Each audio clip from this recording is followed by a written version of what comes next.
Jóvenes, les doy la cordial bienvenida a nuestra clase del día de hoy. Vamos a dar inicio al cuarto periodo. Ustedes saben, como es de costumbre, al iniciar un periodo lo hacemos con literatura. Entonces, nuestro cuarto periodo inicia con la literatura del boom y la contemporánea. Bien, aquí en pantalla están viendo ustedes representantes del boom latinoamericano: Julio Cortázar, García Márquez, Mario Vargas Llosa, Carlos Fuentes, Carpentier y demás. Entonces, para iniciar, para llegar al boom, vamos a iniciar con la literatura contemporánea, ya que esta inició pues a partir de 1940 aproximadamente, y se da porque inician entonces todos los procesos de evolución tecnológicos, cambios a nivel social, cultural, político. Se empiezan a ver entonces cambios también en la infraestructura, todo el proceso de cambio y de renovación de la sociedad. ¿Esto qué hace? Esto influye en los autores, en las personas que escriben, tanto así que cambia su forma de pensar, pero también influye mucho el proceso de la Segunda Guerra Mundial. ¿Por qué? Porque este hecho impulsa entonces la mentalidad de los escritores a querer demostrar todo lo que ocurre en el ámbito social, en el ámbito político, todos los sucesos en la sociedad. Entonces, los autores, ¿qué pasa con ellos? Empiezan a reflejar todo ese pensamiento que estaba oculto, todas esas ideas que están siempre calladas, siempre en silencio, porque la sociedad no les permite alzar la voz. Entonces, todas esas opiniones que están siempre solamente aquí en nuestra mente, salen a fluir a través de los textos.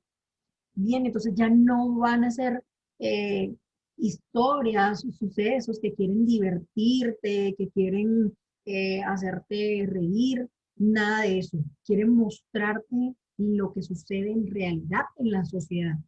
No quieren distraerte. El cuento y la novela no te va a distraer, te va a mostrar una realidad social. Sí, obviamente te lo va a mostrar de una manera diferente, va a hacer uso de realismo mágico, sí, de la sátira, pero te está mostrando una realidad social, es una crítica social que se está haciendo constantemente. Entonces, se rompe con todos esos modelos y esos parámetros estéticos que habían anteriormente, por ejemplo, en la época del Renacimiento, del Barroco, de la Ilustración. Todo eso queda atrás y empieza a haber una transformación en todos los aspectos. Bien, entonces vamos a ver las características de la literatura contemporánea, que era lo que se reflejaba de la sociedad en los textos. Primeramente, los textos se caracterizaban por reflejar una nueva visión de mundo, es decir, mostrar el quiebre, la separación de las costumbres y creencias tradicionales, representar el mundo interior de los personajes, es decir, su inconsciente y subconsciente, es decir, todas aquellas personas que se encontraban, como ya les había mencionado, analizando lo que pasa en la sociedad, analizando lo que le sucede al pueblo, el cambio político que se da, pero en silencio. Entonces ahora pasa a ser representado en los textos, pasan a mostrar todo lo que ellos piensan. Otra característica, se rompe el orden cronológico de los hechos. ¿Qué sucede? Que antes lo normal de la literatura era encontrar inicio, donde te muestran una introducción, te presentan los personajes, sus características, luego te muestran el nudo, que es el conflicto, ¿sí? La problemática que se va a presentar allí, y al final el desenlace de dicha problemática, de cómo quedó todo, cuál fue el resultado. Pero en este caso vamos a encontrar que el orden cronológico de los hechos cambia. Podemos encontrar novelas contemporáneas en las que se va a iniciar desde el desenlace, de cómo terminaron todos los sucesos, cómo quedó todo.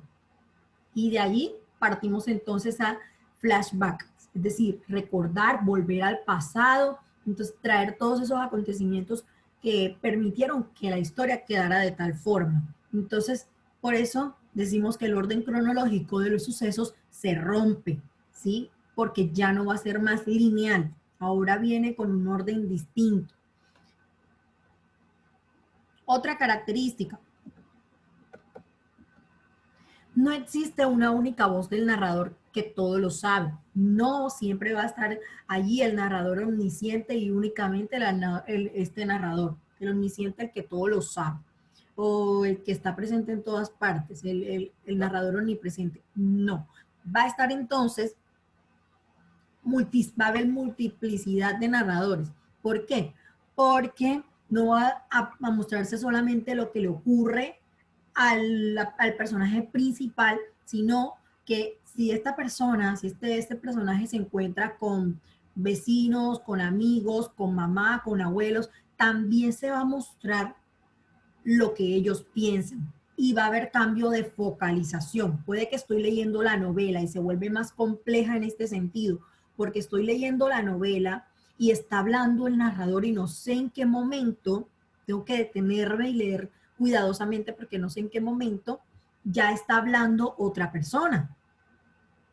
Ahí se da el cambio de focalización, ¿sí? Está hablando primero protagonista y luego inmediatamente me está hablando el antagonista o me está hablando un personaje secundario, ¿sí? Entonces tengo que leer estos textos cuidadosamente por estos cambios de focalización que se dan.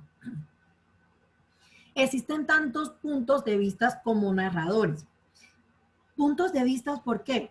Porque no solamente te va a hablar el personaje principal diciéndote, esta situación es muy difícil, es complicada, sino que también el personaje secundario, cualquier persona que entra en la escena, también va a comentar, también va a dar su punto de vista y su opinión. Y puede que muchos personajes den su opinión acerca de un hecho que está pasando en la historia. Entonces, por eso les digo, ya va a haber múltiple narrador, múltiples pensamientos o puntos de vista, opiniones, va a haber mucha descripción también de paisajes, es decir, de espacio atmosférico como tal, ¿sí? Entonces, porque esto sirve para ambientar toda la situación. Bien. ¿Cuáles son entonces los temas más comunes? Esos temas que más se utilizan en los textos contemporáneos para representarnos toda la problemática de nuestra sociedad.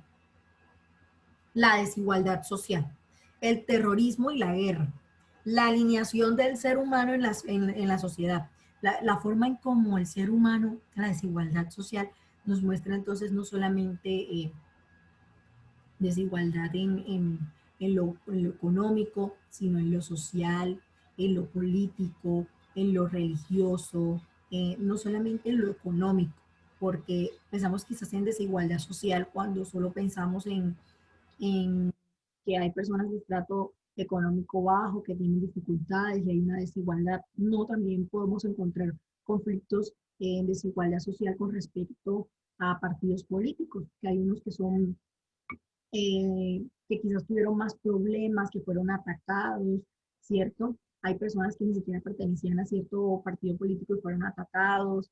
eh, todo este tipo de situaciones, todo lo que tiene que ver con el terrorismo, la guerra, la posesión de tierras, ¿sí? Eh, cómo el ser intenta acoplarse a una sociedad que tiene tantos prejuicios, que tiene tantas reglas, que tiene tantas normas y que en muchos casos ni siquiera se cumplen o que se cumplen de forma distorsionada o que afectan quizás a la persona más vulnerable. Entonces, ¿cómo intenta el ser humano acoplarse en esa sociedad tan compleja? ¿Sí? El campo político, la corrupción, cómo funciona todo este proceso de la política, cómo se mezcla la corrupción en un campo como la política. eh, entonces, allí empezamos a ver, se nos empieza a explicar o a detallar, ya no se nos va a mostrar de forma, eh, digamos, menos, menos, de una forma menos abierta, sino que ya se nos va a mostrar todo el proceso, cómo son los pensamientos, qué es lo que hacen las personas en ti. Entonces, hay textos muy buenos en los que se nos muestra quizás eh, un alcalde de un pueblo que, por ejemplo, va a donde su odontólogo y no solamente vemos el diálogo entre el alcalde y el odontólogo, sino el pensamiento que hay en cada uno de ellos. Hay un texto en el que se da esta situación, en el que el alcalde sabe que hay muchas personas que no gustan de él y entre esos está el odontólogo, pero necesita ir a arreglarse un diente que le está molestando y eh, muestran todo lo que está pensando el alcalde. El señor alcalde está pensando, lleva un arma cortopunzante por si llega a suceder algo, está pensando en qué movimientos hacer si el odontólogo intenta a hacerle daño. Igual sucede con el odontólogo, cambia de focalización. El odontólogo enseguida está pensando, si este hombre supiera lo que yo pienso de él, no estuviera sentado aquí en esta silla ni esperando a que yo lo atienda. Entonces está cambiando de foco, ¿verdad? Para mostrarnos los distintos pensamientos. Aún así se da una conversación a medias, el odontólogo llega, necesita que lo atiendan, él lo atiende amablemente, se sienta en su silla, le hace todo ese procedimiento, pero lo interesante está cuando nos muestran lo que en realidad están pensando las personas, los personajes, pues lo que ellos están pensando, uno está pensando que le van a hacer daño y que tiene un arma cortopunzante en su bolsillo por si algo le llegase a suceder, y el otro también está pensando en qué le haría yo a este hombre si yo tuviera las ganas, si yo tuviera más fuerza, si yo tuviera más deseos de hacerle daño. Entonces, eh, todas estas situaciones son las que nos empiezan a mostrar. Es importante porque nos muestran lo que se calla el pueblo, ¿sí? Lo que se calla ante la sociedad. Bien, entonces, todos estos son los campos que tocan la ética, la moral. En este caso podríamos resaltar la ética profesional del odontólogo que decide pues trabajarle, a pesar de que no está de acuerdo con su concepción política, decide trabajar profesionalmente y y no hacerle ningún tipo de daño a esta persona, no solo porque sea el alcalde, sino porque quizás él siente que no tiene la fuerza para hacerle daño, pero desea trabajar como profesional y atenderlo, dejando atrás o dejando fuera todo lo que piensa acerca de él como político. Nos muestra la economía, las clases sociales, lo que ya les había mencionado, qué problemáticas viven las personas en realidad, qué problemas sociales viven.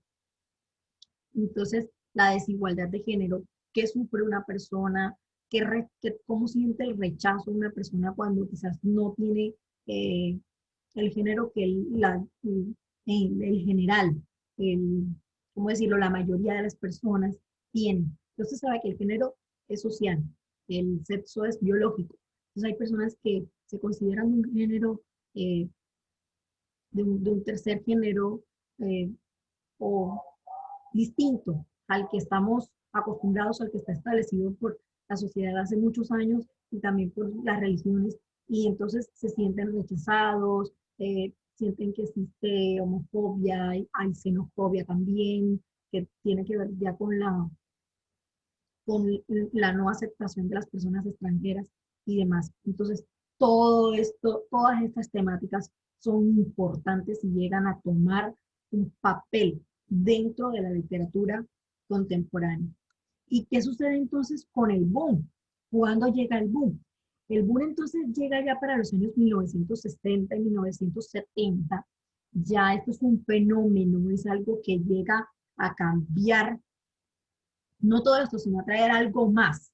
Y entonces podríamos decir que es un fenómeno cultural, social, también literario. ¿Por qué? Porque los escritores latinoamericanos empiezan a ser reconocidos mundialmente. Sus textos empiezan a distribuirse por toda Europa y por el mundo entero. Pero ¿qué hacen estos escritores? ¿Qué es lo que muestran? Empiezan a utilizar entonces su fruto más importante, que es el realismo mágico. Es una forma de representar lo que se da en la sociedad, pero colocándole allí, colocándole unos pequeños acontecimientos que quizás no sean reales, pero que se muestran totalmente ciertos. ¿Sí? Entonces se les agrega verosimilitud, que es aquello que me permite adornar un suceso que no es real, pero mostrarlo como si fuera real.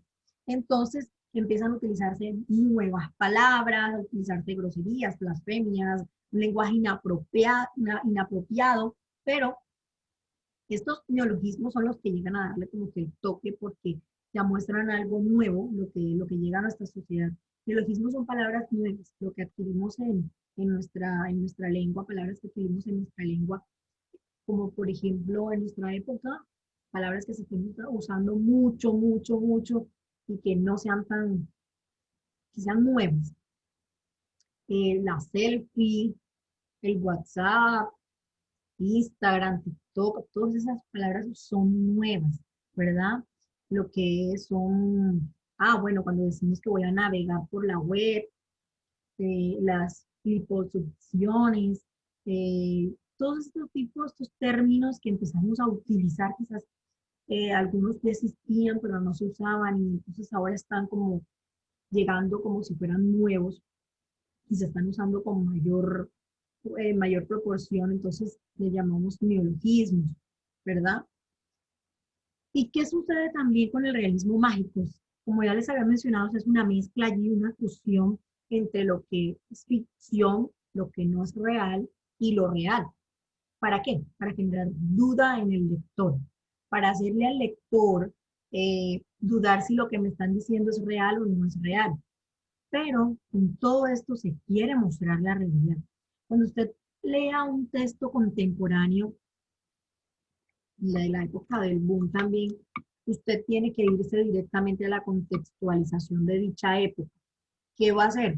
Usted va a leer el texto, pero previamente va a leer sobre el autor y su vida, y también va a leer la fecha en la que fue publicado dicha novela o dicho texto, y va a ir a buscar qué sucedió, si el autor es argentino, si va a buscar qué sucedió en Argentina en este año, qué pasó en Colombia en este año, ¿sí? Para ver qué sucedía alrededor del autor, del escritor, qué sucedía a su alrededor, qué era lo que pasaba, por qué él escribió acerca de esto, para poder contextualizarme, porque sí me va a mostrar lo que pasaba en ese entonces en la vida cotidiana. Entonces podemos decir que el realismo mágico pues resultó como una manera de explicar todos los sucesos políticos, sociales, económicos, culturales y toman esa voz callada, ya esto es como un recuento de lo que he dicho, toman esa voz callada, esa voz que está silenciada, esa voz que no se atreve a hablar ante la sociedad, la toman para dar a conocer todos sus sentimientos, sensaciones, emociones y escribir acerca de lo que el pueblo se calla, a lo que el pueblo le tiene miedo de alzar la voz y decir, pienso esto o no estoy de acuerdo con esto. Entonces es lo que vemos en textos como Cien años de soledad de García Márquez, que hay personas que piensan que solamente es imaginación, pero no, es realismo mágico, te está mostrando la realidad, pero con cierto toque mágico allí, pero es totalmente cierto lo que te muestran ahí, es la realidad de lo que vivía García Márquez en su entonces, ¿cierto? Había eh, mucha problemática social, mucha desigualdad, también había riqueza y a su vez había pobreza, había rechazo por las enfermedades, también llegaban personas de otros lugares, que es algo normal pues en nuestra actualidad. Llegan constantemente personas de otros países, ¿verdad? Normalmente tenemos aquí muchas personas de Venezuela y podemos encontrar personas también de otros países, igual pasaba en ese entonces en Macondo, ¿verdad? Entonces ahí vamos viendo todo lo que vivía García Márquez, cómo lo representa, ¿sí? Dándole un toque mágico, pero mostrándote su realidad. Bien, chicos, esto es nuestra literatura contemporánea y el proceso en el que llega el boom a dar ahí un toque especial a la literatura. Bien, entonces quiero escucharlos, a ver qué se les quedó, cuál fue el punto más importante que guardaron en su mente acerca de esta literatura contemporánea. ¿Quién dice yo?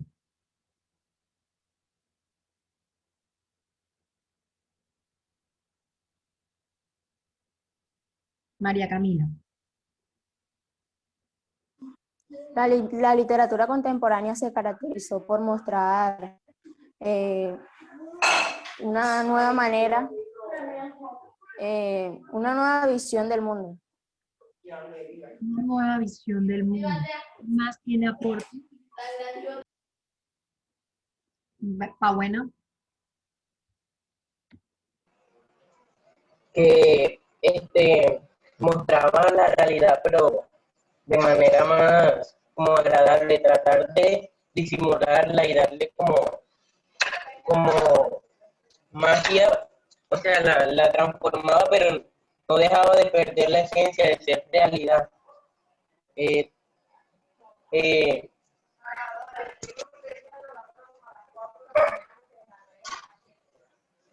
¿Sí me escuchas, señor? sí, claro.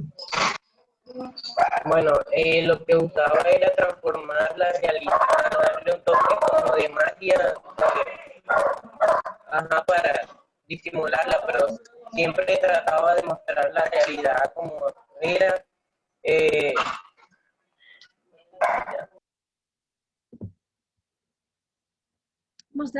Trataba de mostrar la realidad, eh, con todos los sucesos que se daban en nuestra vida cotidiana. Se le agregaba un poco de magia, como dice él, el toque mágico, pero siempre te iba a mostrar la realidad. Iba a tratar quizás no tanto de maquillarla, sino de agregarle algo irreal a lo que era la realidad. La realidad te la mostraba tal cual, pero sí le agregaba sucesos que no eran reales. Bien, o sea, lo mezclaba, ya había una mezcla, pero lo real te lo mostraba tal cual. ¿Qué dice Kenneth?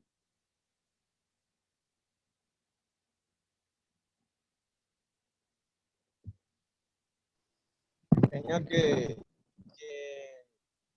está como fruto del ritmo como ustedes decían, que es el que relacionaba la acción con real, con el que darle, como el confundir al lector, que no sé si es lo que entiendo es cierto y real, y que presentaba el modo interior personal, el inconsciente y su subconsciente. ¿Y qué temas se tocaban? ¿Cuáles eran los temas importantes? Chelsea, ¿cuáles eran esos temas que tenían importancia ya en la literatura contemporánea? La desigualdad, la desigualdad social, eh, también la desigualdad de género, temas políticos, eh, violencia y así. La violencia, la corrupción, la guerra, la desigualdad social, desigualdad de género. Esas eran las temáticas más relevantes, las que más se tocaban en ese entonces.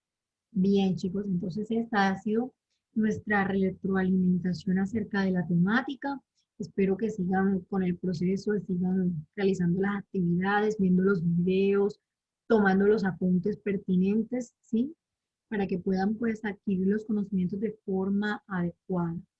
Ok, nos vemos en una próxima sesión.